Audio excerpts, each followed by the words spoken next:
Assalamualaikum warahmatullahi wabarakatuh. Bismillahirrahmanirrahim. Alhamdulillahirabbil alamin. Allahumma shalli wa sallim ala sayyidina Muhammadin wa ala alihi washabihi ajmain. Saudara sekalian, kita lanjutkan kuliah kita filsafat pendidikan Islam. Dibuka diktatnya dan disimak baik-baik. Saudara sekalian, kita saat ini melanjutkan kemarin, yaitu membahas tentang aliran-aliran filsafat pendidikan. Ini aliran filsafat pendidikan yang sifatnya umum, yang hanya akan kita membuat perbandingan dengan nanti setelah selesai ini minggu depan, yaitu dalam aliran filsafat pendidikan Islam. Kalau ini masih aliran filsafat pendidikan umum, pendidikan secara umum yang dianut oleh banyak negara yang ada di seluruh penjuru bumi ini. Kita lanjutkan yaitu dengan aliran pragmatisme, pragmatisme. Disimak saja kuliah dari saya dulu, nanti dilengkapi dengan ulasan, kalian membaca sendiri diktatnya. Pada intinya aliran pragmatisme ini berorientasi pada kebutuhan, dan perubahan. Perubahan itu adalah sebuah keniscayaan, sebuah kepastian yang tidak bisa dihentikan. Jadi manusia itu dan keadaan yang ada di sekitar manusia itu tidak tetap, tapi selalu berubah. Nah, perubahan ini tentu membawa dampak dari yang dibutuhkan oleh manusia. Ini dari sisi kebutuhan. Jadi segala apa yang dilakukan oleh pendidikan itu adalah berdasarkan kebutuhan manusia untuk dapat terpenuhi. Jadi apapun yang dilakukan manusia itu ada ending yang ingin dituju, itu pragmatis. Jadi pragmatis itu hanya dari sisi keuntungan yang diperoleh, dari sisi manfaat yang didapatkan. Jadi kalau saya kaitkan dengan kondisi yang ada saat ini, pragmatis itu tidak bisa mengelak pragmatis itu.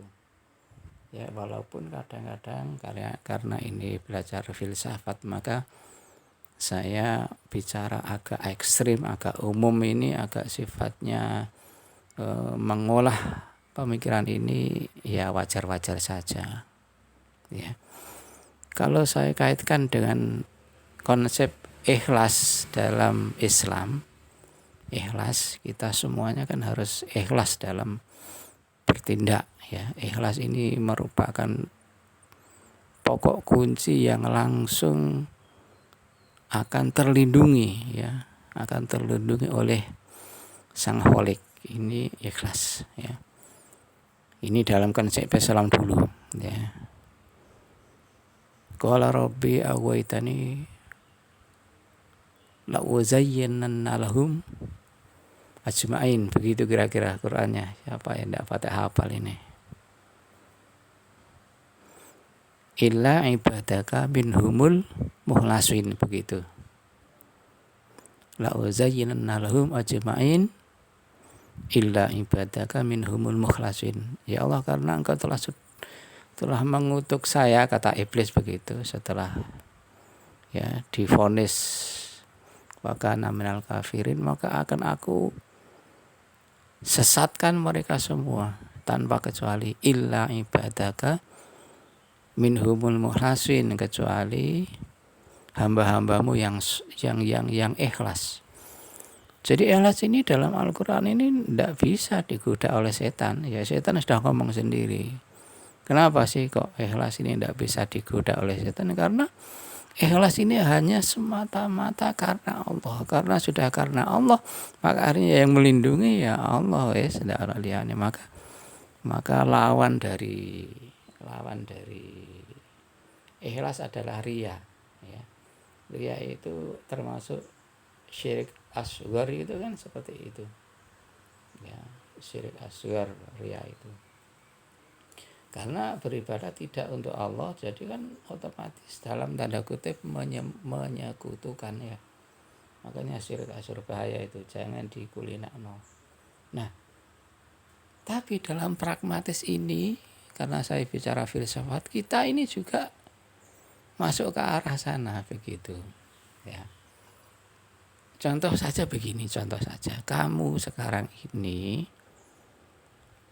ya, duduk di Fakultas Tarbiyah PAI. Tujuan dalam tanda kutip loh ya, bukan berarti menghilangkan ikhlas.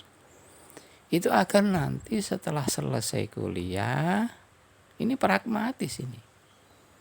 Kamu akan bisa jadi guru, punya ijazah guru, jadi guru, dapat sertifikasi guru dan sebagainya. Nah, ikan wis ndak ikhlas lagi pada menurut Al-Ghazali dalam Ihya-nya, barang siapa yang mencari ilmu kok tidak semata-mata karena Allah dan menghilangkan kebodohan, maka dia itu seperti membersihkan telapak sepatu dengan mukanya. Ya, ngeri kan ya, makanya. Tapi kenyataannya seperti itu. Kita kuliah di HKI misalnya ya. Itu karena apa? Agar kita nanti itu bisa menjadi ahli hukum Islam ya, nanti bisa bekerja di KUA, penyuluh dan sebagainya ya. Jadi tidak ada ilmu yang permanen ya, semuanya berubah menurut keadaan waktu ya, realitas kenyataannya itu bagaimana dan yang dibutuhkan apa ya. Jadi pragmatis ini hanya mementingkan kebutuhan yang akan didapatkan, manfaat yang akan diperoleh. Jadi saya membantu dia, apa manfaat yang saya peroleh.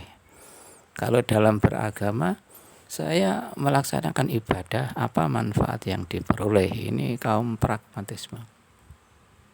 Jadi apapun yang dilakukan itu ada tujuan di balik ya. Jadi ada udang di balik batu. Ya, ada udang di balik batu. Nah, ini murni pemikiran pragmatisme. Untuk itu maka di dalam aliran ini pendidikan itu diarahkan pada kebutuhan di mana manusia saat itu membutuhkan. Karena kebutuhan itu selalu bergerak ya, dan tidak tetap, maka pendidikan pun akan selalu bergerak mengikuti dengan perkembangannya ke kebutuhan umat manusia. Nah, karena dia itu mempercayai pergerakan, perubahan dan apa yang diikuti oleh keinginan manusia, maka nilai-nilai dalam kehidupan juga bergerak. Contoh saja, apa yang dikatakan baik pada saat ini belum tentu pada saat yang akan datang juga dikatakan baik, begitu, seperti itu. Kan berbeda jauh dengan Islam kan ya. Kalau Islam mengatakan ini baik, ya baik untuk selama-lamanya akhir zaman, karena ajaran Islam itu universal. Kalau dikatakan jelek, ya maka ya jelek untuk seterusnya, ya begitu. Maka kalau dunia barat itu pergaulan antara laki-laki perempuan bebas itu kan karena dasarnya itu seperti ini ya. Jadi nilai-nilai yang dibutuhkan saling mengisi, begitu, saling apa yang dipentingkan, begitu, seperti itu. Ya, jadi baik dan buruk itu sifatnya itu tidak statis tapi selalu berubah. selalu bergerak dengan pergerakan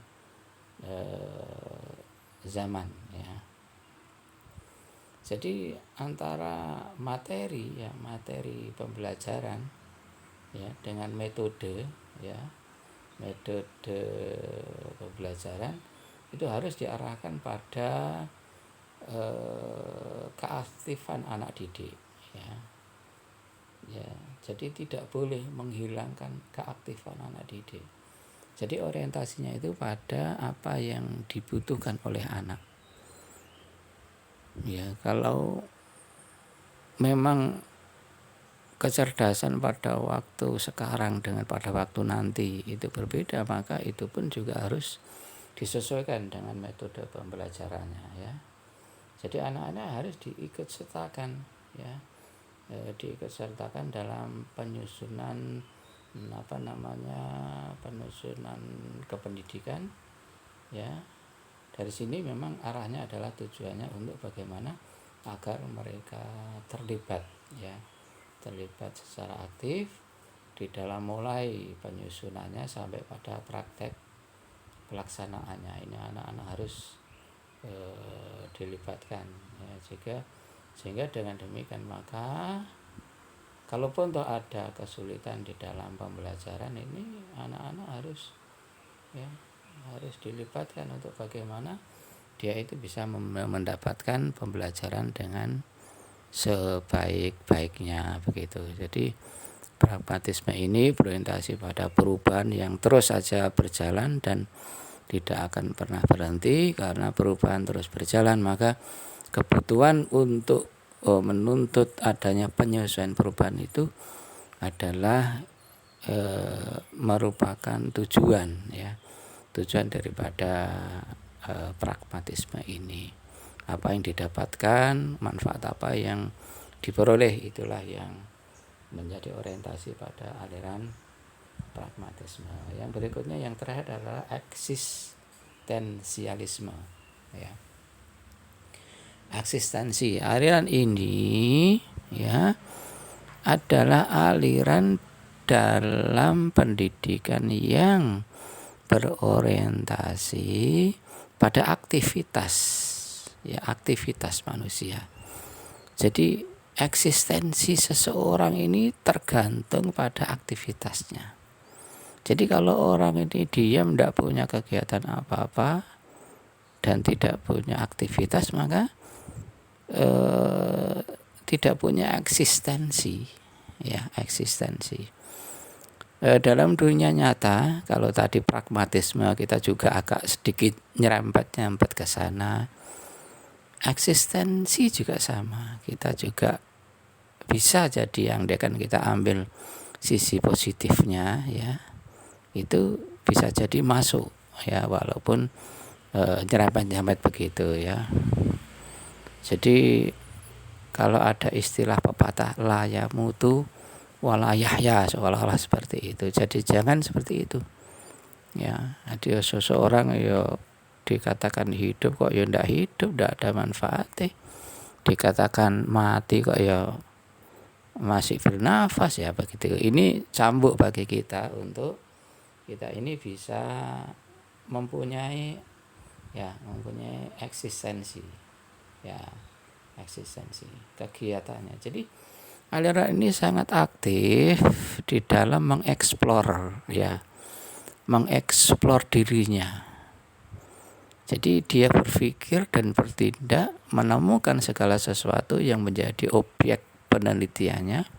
Inilah pendidikan yang diutamakan, ya. Jadi pendidikan di dalam aliran ini adalah bagaimana mempunyai aktivitas yang jelas, ya, mempunyai produk yang jelas, ya. Jadi yang penting manusia itu bergerak gitu, ya, kayak kerja, ya. Kalau yang sekarang apalagi, ya, di musim sulit seperti ini, pandemi, ya, dan kondisi apapun, kalau kita hanya diem saja, ya, tidak mendapat apa-apa.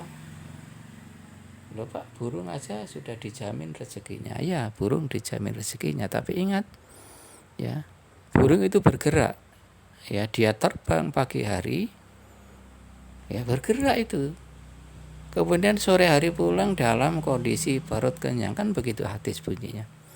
Artinya manusia ini harus bergerak, tidak boleh berpangku tangan. Kamu juga begitu, ya. Sudah, kamu kemudian beli wajan, ya. Kemudian di pinggir jalan malam hari langsung goreng nasi. Jadi kamu punya usaha apa? Menjual nasi goreng, mie goreng, tahu tek, pentol, ya, dan sebagainya. Ya, eksistensi manusia. Nah, masing-masing mempunyai eksistensi yang berbeda-beda, ya. Berbeda-beda. Ada manusia itu yang memang mempunyai bakat pedagang, ya. Pedagang itu yang ditekuni. Pendidikan yang diutamakan ya dari sisi perdagangan itu, ya, kan begitu. Jadi hakikat manusia itu ya terletak pada eksistensi dan aktivitasnya. Di sini maka akhirnya ketahuan, oh dia itu memang bakat untuk berpolitik, akhirnya jadi ya terlibat dalam politik, ya, macam-macam dalam bidang hukum, pengacara, dokter, sukanya memang menolong orang, mengobati, di farmasi, di apapun, di bahasa dan sebagainya, di matematik dan sebagainya, biologi dan sebagainya. Nah, itu masing-masing mempunyai kecenderungan yang berbeda-beda, yang akhirnya kemudian ada spesialisasi. Jadi tidak semuanya tukang batu gitu, enggak. Tidak semua jadi nelayan gitu, enggak, ya. Ya, eksistensialisme, ya, dan itu keluar dari dirinya secara otomatis, yang memang orang itu punya kecenderungan yang berbeda-beda. Nah, di dalam pendidikan, ya, dari aliran ini itu harus mengembangkan, kalau saya hubungkan dengan Islam, itu adalah fitrah manusia, ya. Manusia itu punya bekal gawan dari sana, ya. Gawan daripada saat dia lahir itu sebenarnya sudah ada potensi-potensi yang dasar, yang kemudian pendidikan itu mengembangkannya ke arah yang bisa dieksplor secara maksimal. Nah, kalau pendidikan ini tidak mengeksplor apa yang menjadi bakat dari manusia seseorang, maka bakatnya akan terbatas. Contoh misalnya, seseorang mempunyai keahlian di bidang mengobati. Kayak Ibnu Sina itu, tokoh kedokteran kita. Itu awal mulanya ya hanya dari waktu kecil, ya, mengobati dengan hal-hal yang sederhana, ya. Sehingga kalau pendidikan tidak bisa mengeksplor ini, bakat di dalam dunia pengobatan ini, maka ngobati ya hanya zaman kuno, podo-podo ngobati, disembur gitu, ya. Disembur oleh Mbah Dukun itu, disembur, ya. Jadi minum air putih kemudian dikumur-kumur gitu, disemburkan ke wajahnya, begitu. Tapi kalau dikembangkan maka akhirnya menjadi kedokteran gitu, secara medis dan ilmiah. Ya, dokter pun akhirnya ada spesialisnya dan sebagainya, ya. Itu jadi pendidikan harus bisa mengeksplor apa yang menjadi bakat dasar, ya. Apa yang jadi bakat dasar dari peserta didik kita, ya. Keahlian-keahlian, ya. Keahlian-keahlian yang masing-masing mempunyai keahlian yang berbeda-beda. Oleh karena itu, ya, tidak bisa membatasi murid, ya, membatasi dengan buku-buku yang itu saja. Nah, ini kelemahan dari eksplorasi ilmu kita, ya. Buku-buku di perpustakaan itu sudah lama sekali, ya, waktunya untuk diupdate. Tapi ya sayangnya perpustakaan walaupun buku-buku lama ilmunya tetap bermanfaat gitu ya, pengunjungnya juga ndak ada. Kamu kuliah syukur ya, mulai kuliah mari ngono mulai wis selesai. Bukunya satu tok itu saja sampai wisuda, mulai semester 1 sampai semester yang akhir si tok. Buku ndak pernah punya, ya apa? Itu kan hebatnya Al-Ghazini itu ya. Jadi artinya buku-buku itu harus selalu update, dan kamu juga sebagai konsumennya itu juga harus kutu buku ya. Selalu membaca buku. Sehingga dalam diktat ini kan sebetulnya kan merupakan rangkuman dari banyak buku filsafat pendidikan Islam yang harus dibaca gitu. Dan ini wis diramu iki wisan, banyak buku masuk di sini ya. Itu sehingga kamu tinggal membaca yang merangkum ini kakak-kakak kelasmu pada semester kemarin ya. Ya, ini kemudian nanti kita lanjutkan minggu depan dengan aliran filsafat pendidikan Islam ya. Itu ada religius, rasionalis dan seterusnya. Itu sudah, ini kuliah kita ya. Kita sekarang saya kasih soalnya, diperhatikan soalnya ya. Soalnya adalah ya, apakah yang dimaksud aliran pendidikan pragmatisme dan eksistensialisme, dan beri contohnya masing-masing. Itu soalnya wis dikerjakan langsung di kertas kayak biasa nih, difoto dan seterusnya ya. Untuk diktatnya absennya di di Google Form sudah tidak ada, data saya hapus, jadi kamu tinggal ngisi nama dan seterusnya ya. Apa soalnya? Apakah yang dimaksud aliran pragmatisme dan apa yang dimaksud aliran eksistensialisme dalam pendidikan ya, dan beri contoh masing-masing itu ya. Itu jadi kalian rangkum itu apa yang saya sampaikan, kemudian kalian jawab. Demikian ya, kurang lebihnya mohon maaf. Akhiran, assalamualaikum warahmatullahi wabarakatuh.